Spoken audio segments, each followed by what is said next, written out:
So full disclosure, comparing what he did with chickens with what I do with chickens, very, very different. It's like I'm a small business and he's Tyson. Yes. Well, thank y'all for having me. Thank y'all for making it to this point. I am an avid runner and I love to, I haven't done ultra running yet. I say yet, I don't know if that's ever going to be a true statement, but one of the things that I love that most of the ultra races do is they celebrate the people who come in last. There's actually a title for it. It's called DFL, and you can guess what the F stands for. But people will stand there at the finish in an ultra race that celebrate those people because, I mean, these people have done 50 miles, 100 miles, 200 miles, in some cases 250, and it's just, you know, amazing. So thank you for waiting. I hope to make it worth your time. The good news is I suspect this is going to run a little short, so I'll dangle that carrot. But we're going to talk about, and admittedly, they took a little creative license with my title, but that's okay because it actually lets me deliver the punchline later.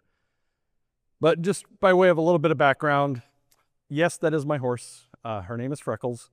And I love using this picture for talks because it unto itself tells a story.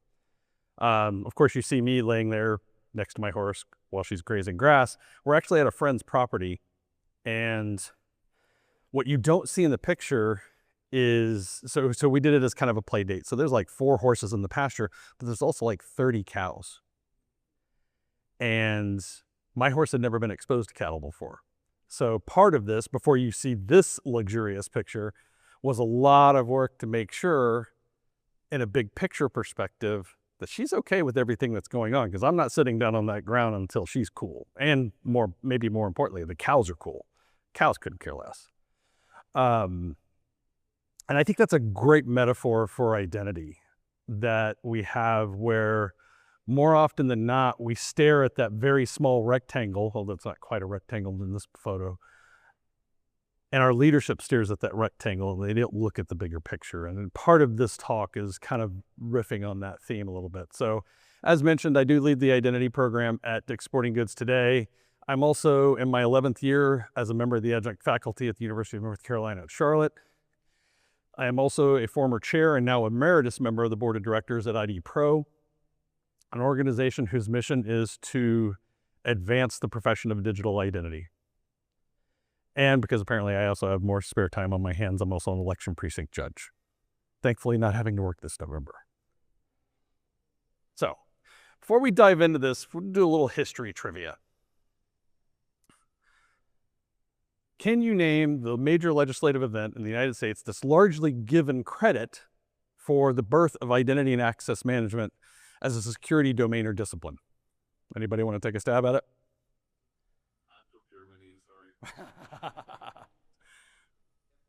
HIPAA? Good guess. Well, was HIPAA after? HIPAA was before. It was not, though. But that was an excellent guess. Anybody else? Sarbanes-Oxley is the correct answer. Yeah, back in 2002, the United States government passed the Sarbanes-Oxley Act. Specifically for us, it was Section 404 that was the big impact. And so this is kind of conventionally referred to as the Big Bang for identity as an industry. It's not to say that we weren't doing identity before, but it really stirred up identity as an industry. And that had both good consequences and unfortunate ones. And we'll talk through that. A little bit of background. What inspired Sarbanes-Oxley was these two rather large companies got rather creative with their financial statements. And these were both publicly traded companies in the US stock exchange. And basically, as the old joke in financial accounting goes, when you talk to your accountant, how do the numbers look? They say, how do you want them to look? And so the CFOs of those respective companies just got a little creative because they had full access to the financial reporting system. They could make the numbers look any way that they wanted to. Well, as you could probably guess, for stockholders, that's bad. Because if the company's performing, great, maybe I buy more shares. If the company's not performing, great, maybe I'm selling. So it's basically at that time, it wasn't technically illegal to do that, but it was an act of fraud. So in that sense, it was. But Sarbanes-Oxley fixed that.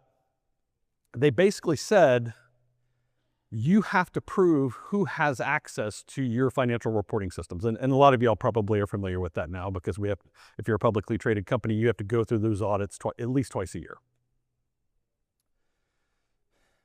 The challenge with what they did with Sarbanes-Oxley, and it was well intended, was they were focused on the wrong thing. They were focused on proving that the CFO of the company or other people under them did not have the type of access, or if they did have the access to publish financial reports, that access was appropriate, least privilege, all that good stuff. But it was focused solely on compliance. And that's a common theme you hear in identity. We're more concerned about compliance than we are risk. Obviously, this entire conference has been talking about nothing but risk, right? So in honor of SNL's 50th anniversary, I let my good friend Fernando say, it's better to have say that you comply than you're actually improving security. And obviously that's not really the objective of identity. It's about reducing risk, and my argument is making it better for our users. What that brings in, and this was kind of the evolution of the response to Sarbanes-Oxley, because an entire industry stood up, was we knew when we were looking at even these financial reporting systems, there were a ton of systems that were connecting to these financial reporting systems. So you couldn't just focus on, the PeopleSoft application. You had to focus on the systems that were feeding that data to it as well. And it required a systems view or systems thinking. And most of you, if you're not familiar with systems thinking, you're already doing it today. We've seen countless presentations talking about Active Directory and Entra and all of the systems that connect to that. And you're always looking at it in this higher view, but you're also looking at it through different perspectives. When we get down lower in the layers, you're kind of moving that slider of how holistic am I looking at those platforms. Some of these have some natural benefits to them. One of the things that happened as we embraced systems thinking with identity in response to SOX, some patterns emerged. We looked at onboarding, we looked at offboarding, joiner, mover, leaver. We looked at role creep. Federated sign-in began to emerge, which was great. People were having to use less credentials. Privileged access management also became a dedicated discipline, which was great. But two trends emerged that was a challenge. The first was, because we're responding to legislation from Congress, the focus becomes on compliance. So it's do this.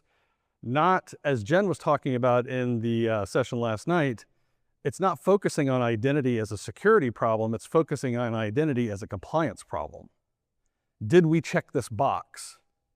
And what that naturally invites is the view of identity as a time-limited investment. We're going to go out and we're going to go buy ADFR. We're going to go out and we're going to go buy CyberArk, or pick your vendor here. And we're going to implement it. And that is one of the critical challenges that we have with identity. Some problems emerge. The first one is scope.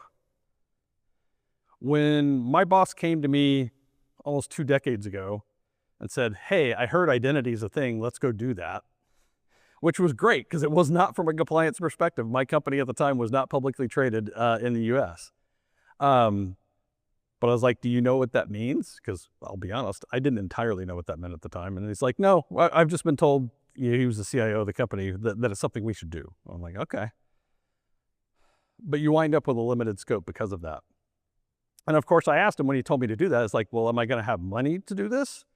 He's like, we might be able to buy a product or something, but no. I was like, am I going to have more people to do this? No, we'll grab some people that, currently, manage Active Directory. Can help you out on that. It's like, it's the beginning of most IAM programs, right? And as a result, you have unstable funding and resources. Once you get done with, okay, we've rolled out this product, well, we're going to have to sustain this. And oh, by the way, we need to expand our scope to include more applications. Where do we get funding for that? And then we can talk about the user experience. As we're all pretty well aware of, when you start working with identity products, and to be fair, I would say over the past 10 years, I think it's gotten a little bit better. Identity products are typically IT tools. And the user experiences are not what you experience with your modern consumer websites. And then there's integration challenges. One of the things we get told when we talk about doing identity is, oh, well, we'll just go buy that product and we'll connect it and we're good to go. How many of you, show of hands, have heard of the last mile challenge? Not as many as I would have thought. So the last mile challenge, just to give you ammunition with your leadership, the last mile challenge is you can stand up an identity product and you can say, I'm going to go connect to that database. I'm even going to use JDBC. But the last mile is figuring out, what does all that data mean? There's a translation layer that has to happen in order for you to be able to even understand what those entitlements look like. That's the last mile challenge. Obviously, it translates to other disciplines within identity, but it's that idea that the complexity of those target systems, and of course, every application owner believes their application to be a unique snowflake, so the last mile gets even longer, makes it more and more challenging for us to do it, and that makes the funding challenges even more unstable. And then there's scale challenges, see scope. And the other challenge that you have is that some risks will evolve while you're trying to do this. Most, legacy IAM programs started off with a classic waterfall model, where you lock in the requirements at the beginning, and your tolerance for change is highly resistant. Easy example, yesterday, how many of you heard of the vulnerability bulletin that came from CyberArk? A handful of you. And so that's an area where, as we're doing this rollout of this product or even managing it, we have to pivot to address vulnerabilities. Now, some would argue that's an infrastructure problem, and there's a decent debate to be had there, but it's just a decent example of where we have to adapt to risk. And the other part is systems view definitely requires continuous monitoring. You have to figure out where your risks are. That ultimately brings back to the question, especially when you go back to the well for funding, this like crippling punch in the gut question of, well, when are you done? And of course, we all know the answer to that. It's never, right? My answer actually is not never. It's, when are you going to stop changing your systems? When are you going to stop buying products? When are you going to stop buying new companies? And the answer, of course, is never. So, what should we do about that? My argument is, one of the things that has to change is, and this is a challenge for us, because typically most identity programs sit in one of two areas. They either sit with infrastructure or they sit within cybersecurity. And we all have our own language in those spaces. My argument is, in order for us to get over that hump, to get beyond the program mindset or the project mindset, is we need to adopt the language of the business. And it has a lot of payoffs potentially. My argument is we should pivot from viewing identity as a project or program to be a product. Now, obviously, we're at a conference sponsored by Cypress. They already do this because they make products, right?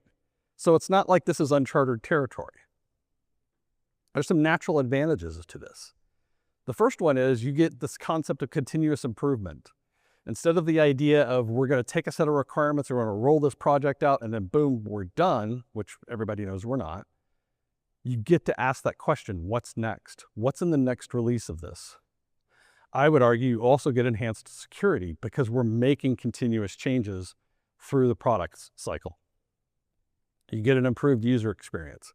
You gain scalability and flexibility because you're planning for that as part of the product architecture. Ideally, if you're successful, you gain sustainable investment as well, because you're not just working from a year-to-year budget. And ideally, you should have resources that reflect that as well. And I would argue you get stronger stakeholder engagement because they're very similar to the waterfall versus agile debate. What isn't debatable is getting your project stakeholders onto the team and engaging with them regularly only has net positives. There are some challenges, however, with this. The biggest one, if I'm being honest, is cultural. Like I said, most identity programs reside within either infrastructure or cybersecurity, unless it's customer side, and that's a different one. Because of that, adopting a product mindset within either of those orgs doesn't kind of come naturally. We'll put a stopper in that because I think there's some answers to that. Another big challenge is funding conversion and resource allocation. We're talking in a different language now about a product as opposed to we're in the third year of this program or the second year of this project.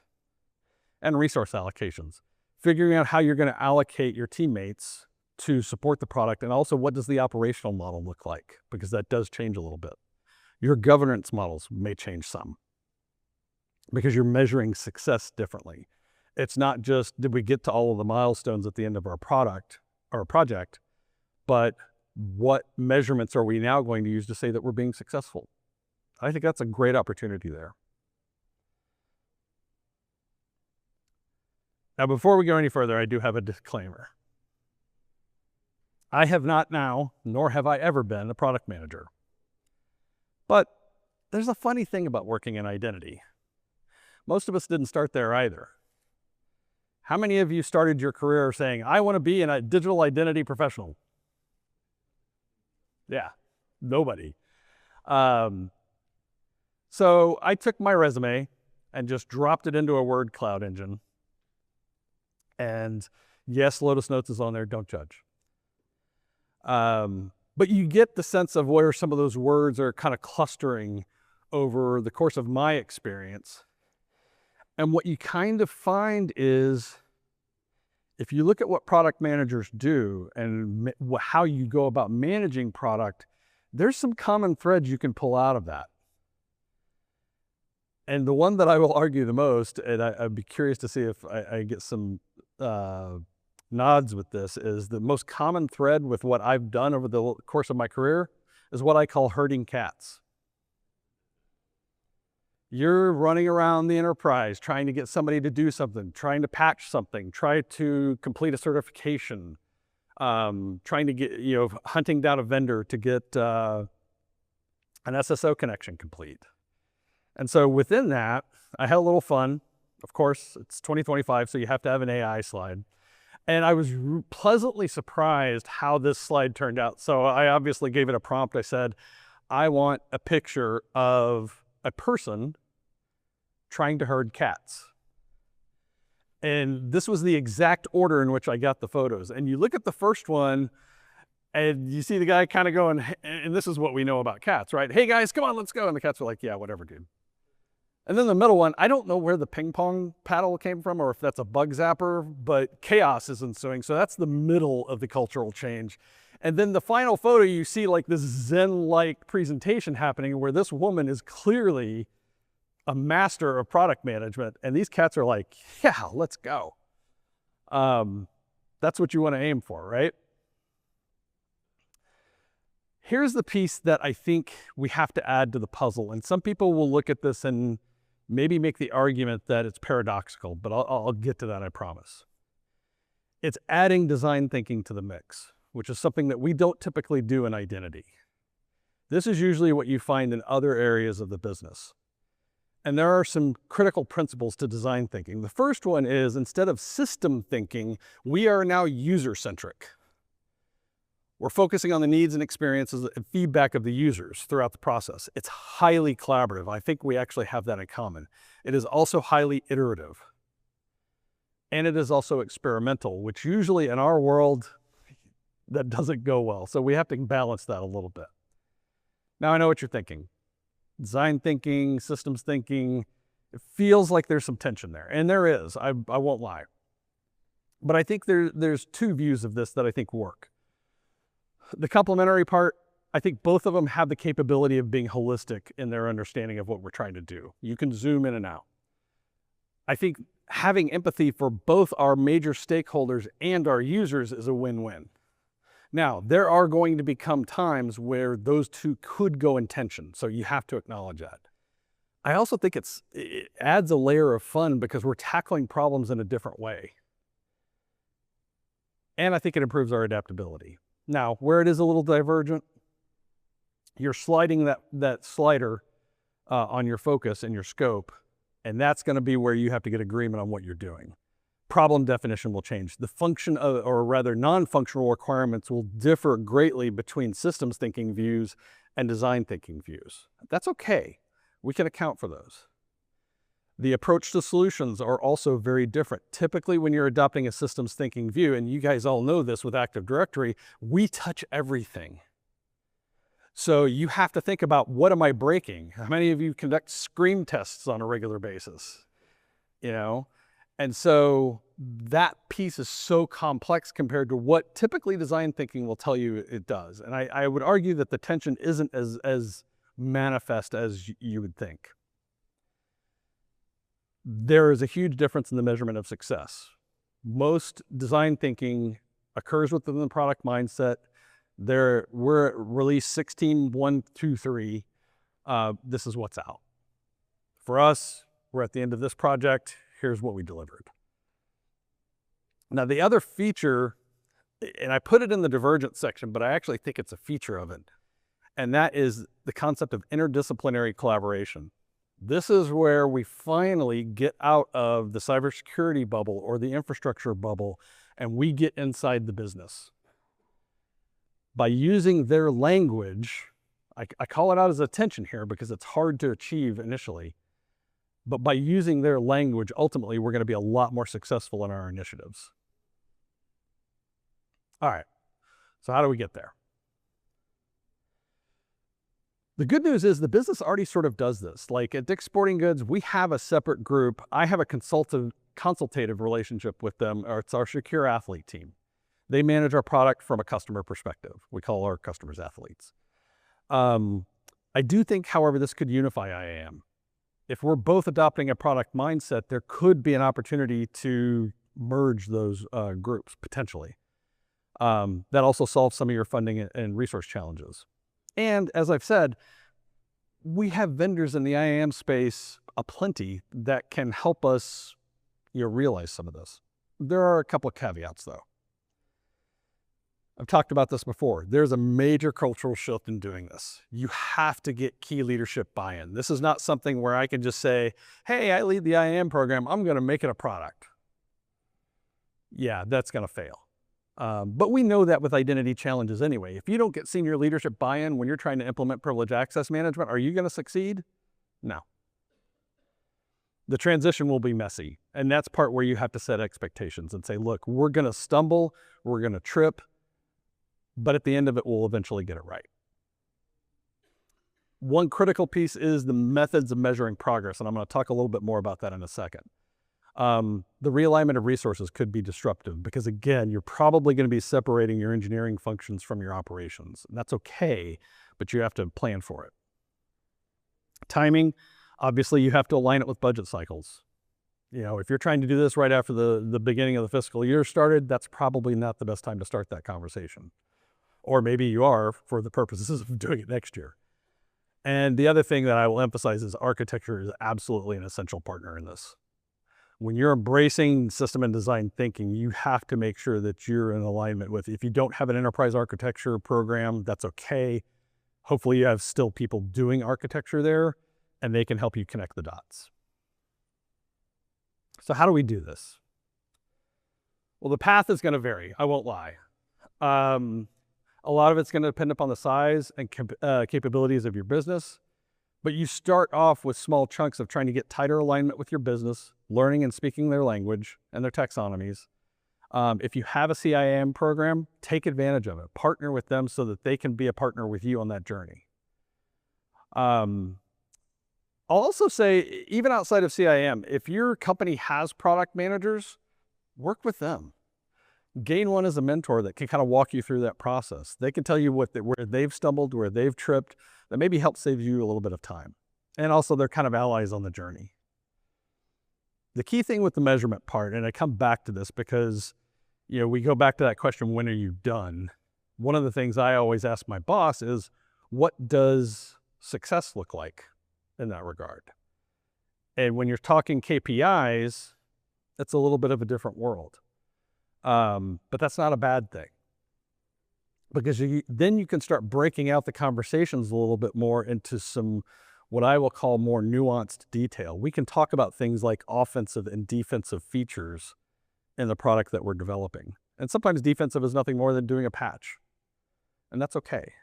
But some of the offensive features are, this is how we're going to delight our users by, improving the way we do multi-factor authentication, things of that nature.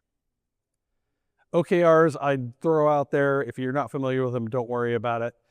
Our company's trying to experiment with it. It's just, again, it's another way. It stands for objectives and key results.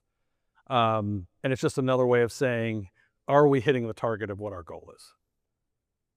And then finally, you want to use the iterative nature of your product releases as a catalyst for marketing. Wait, marketing? I'm an engineer, dude. I don't do marketing. Those are the people that I talk to when I go to conferences. This is kind of the Chicago bean-sized Easter egg in this talk. The hidden truth behind the challenges that befall any IAM initiative is an activity that most IT professionals, including myself, we recoil from. We have to get better at marketing our vision internally to make identity part of the business fabric by shifting to the product paradigm. I'll give you an example. I like to share a recent experience that I had in our quarterly planning sessions. And like most companies, quarterly planning, I will be candid, I'd rather be somewhere else. But part of that was because previously we were in that project program mindset. So it was just, all we were doing was briefing the stakeholders saying, this is what we're doing in Q3. These are the project milestones that we're going to do. And everybody was like, I mean, people were on camera, but you could tell they weren't engaged. So this time, I kind of played with them a little bit, and an existing initiative that we had, I rebranded.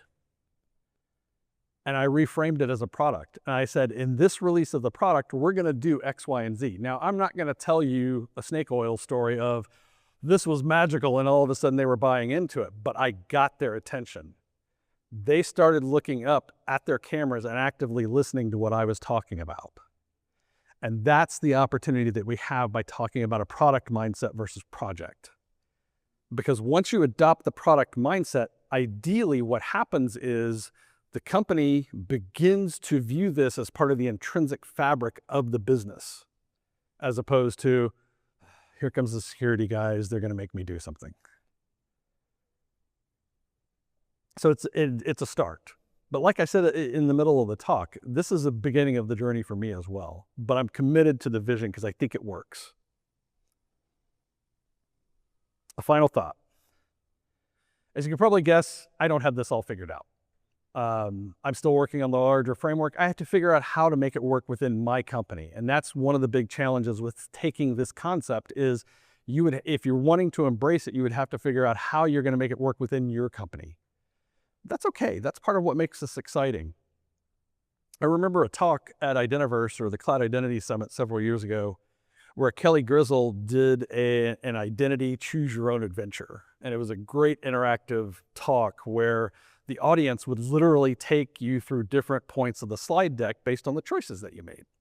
And I think that's a really good analog here. You can kind of figure out what that adventure looks like for your organization or for your leadership in that nature. And as I mentioned in the how, let's get some partners along with that journey. So you're not doing this by yourself. Nobody wants to go out in the wilderness on their own, right? Or walk down Market Street at 2 a.m. by themselves. And that's okay. That's where we learn.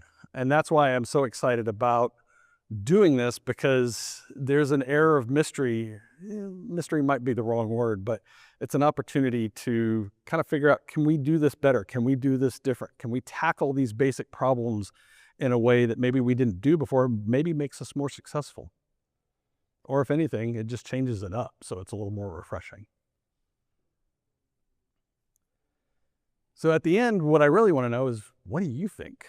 Because like I said, I don't have this all figured out. I know a lot of speakers come up here and they're like, this is what we did, and this is how we did it, and I had success, and this was great. And don't get me wrong, I've given those talks too, and they're fun as well. I kind of like these a little bit more because it's the start of a conversation. And before I take questions, I do want to make a final note. She unfortunately had to leave, and I meant to do this at the beginning of the talk. The genesis of this conversation started a year ago at this conference. Angie Klein and I were just sitting at dinner, and I was riffing on where some of the pain points were, and we talked through it, and all of a sudden, this started to bubble up. And I'm not going to pretend like this was a revolutionary idea. I'm not the Isaac Newton of identity. But I loved the concept of it, and I was able to nurture it over time. And what I would encourage all of you to do is think about that within your own journeys. You've all got different stories to tell. And that's the value of this conference, is if we can get more of you up here telling your stories, because I guarantee you, you do have something to tell. Even if it's a half-baked idea like mine, we all get better because of this. And that's how we grow as an industry. That's how we learn. So with that, tell me what you think.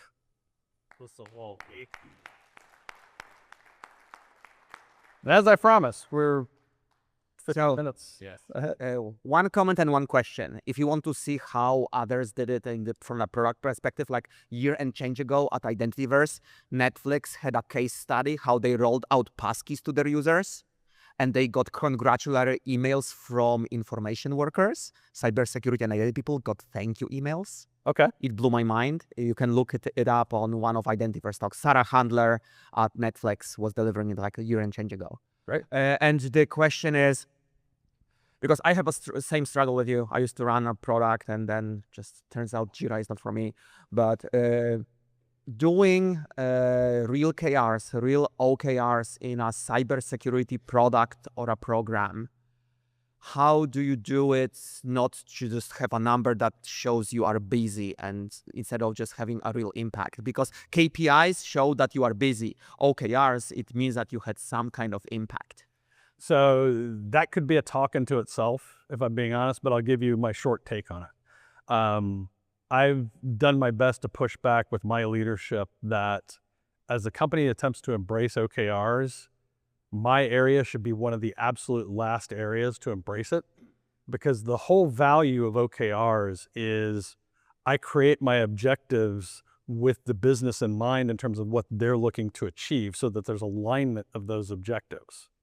Otherwise, it just becomes another way of doing project management. Yeah. The best thing I came up with is just figure out a number of a current risk posture or your NPS scores of how much your users hate you, and then try and lower it. So the AKR is lowering number by the percentage. Make them hate you less. Absolutely. And it's just another version of KPI. It's like, we have this many vulnerabilities. We've taken it from this number to this number, and it's measurable and it's great. I think OKRs has better potential because, again, it has that ability to thread through what the business is doing, so that as they move their vision forward, we're moving in alignment with them. But I'm not going to pretend to be an expert on that. Who else? Anyone else? Joe. Thanks. I really like the talk. It's interesting because this is actually how we run things at Accenture, and so everything you just said was internally confirming to me, and I could actually go into all sorts of horrific detail about how we actually implement all this. But that sounds like a talk for another conference. Yeah, maybe. I'm not sure if that's the talk I want to give or not. But you actually just did inspire me. Maybe that is interesting. To what extent do you think that this needs to be done for the entire IT organization in order to be effective? Like everything is products, and identity or security or whatever is just participating in this ecosystem in an equivalent way versus being like different. So that's a fantastic question, and it has its own tension to it, because to your point, if identity is the only one doing this, what's our chance of success? Mm-hmm. But you also have to look at within the cybersecurity, and I'll focus on cybersecurity as opposed to all of IT, which of these groups kind of naturally can evolve into that mindset? And it's an open question. You have to have the right leaders that can embrace that. I would agree with you. If we can take it from if there's more of us doing that than just the identity team, I think your chances of success are much higher. Mm-hmm. A thing I will also say that might be interesting for people to think about is within the context of us having a bunch of products that we do. We also have programs, and the way it works for us is that you can think of a program as a project that is either going to create a new product or change an existing product, or maybe actually delete a product, like got rid of ADFS. That was a whole big project. ADFS is gone.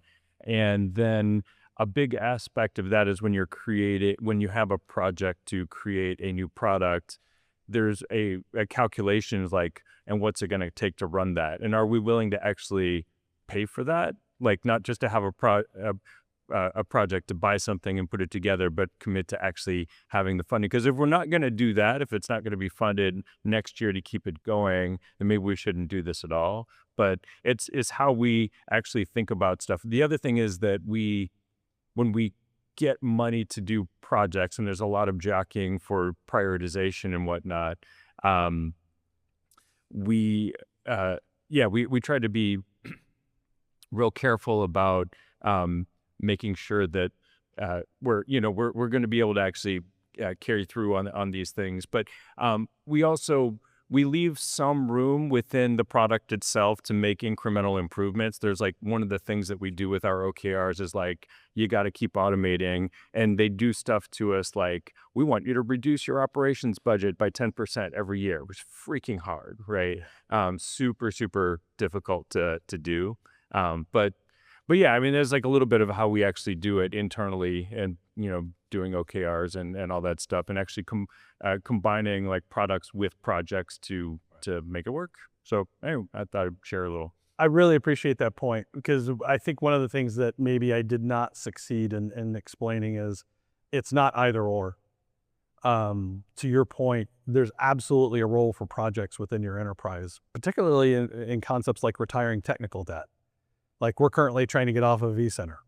We don't want to pay a big paycheck to Broadcom, and so having that as a time-bound project makes a ton of sense, because it's not something you are going to carry forward. Or to your point, I'm trying to incubate an idea. Let's start it off as a project with bounded funding on it. Let's figure out if this works. And if it does, then we convert it into a product. I think it makes total sense. Anybody else? Love that insight. Yep. Someone's getting up. Yeah, we still good in time. Actually, we have all the time that we want, but let's give it a... You don't have to go home, but you can't stay here, right? So I'm just been wondering for a bit. There's making an identity product, and then there's making an identity product effective for what you want it to do. How do you find effectiveness in the products you roll out? How do you know that they are doing what you need, like what you designed them to protect against? That's a great question. I think a lot of it, you really have to have mastery of what you're actually trying to do at the beginning. You don't buy a privileged access management tool just to do privilege management. That's the beginning of that conversation. You have to articulate things like, I'm going to reduce the risk on the use of privileged accounts by X%. I'm going to integrate all of those accounts by X%. And that's why I talk about how those measurement of success factors may change a little bit relative to what we would conventionally do in a project setting. And ultimately, some of it requires having that hard conversation, because sometimes they will say, here's the product, go do this. And my first question is, why? Are we doing this because we have to? Like, is it an audit finding? That's okay. But let's understand the why behind it. What value is this providing? I mean, obviously a theme we talked about a lot at this conference was, how fast can you recover from a ransomware attack? I mean, that was one of the earlier sessions this morning. And so you have to define it in terms of those things, which are values, as opposed to, yeah, we've got this installed and we've got these number of apps integrated. What did we actually achieve on that? Did that answer your question? Yes. Okay. Thanks. Cool. Well, Lance, this was great insight. I loved your session. Big applause for Lance for the last session of the day.